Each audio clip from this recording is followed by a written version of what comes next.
కింద పడేసాను. అదైతే వజ్రం కాదు, సో అందుకే కింద పడేసాను. మళ్ళీ వెతుకుతున్నా.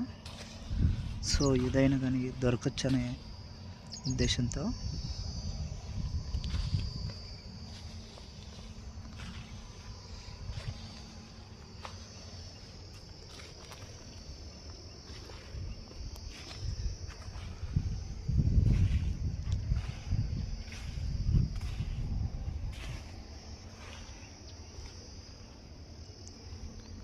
అంతా దాదాపు పొలాలు వేసేసారు.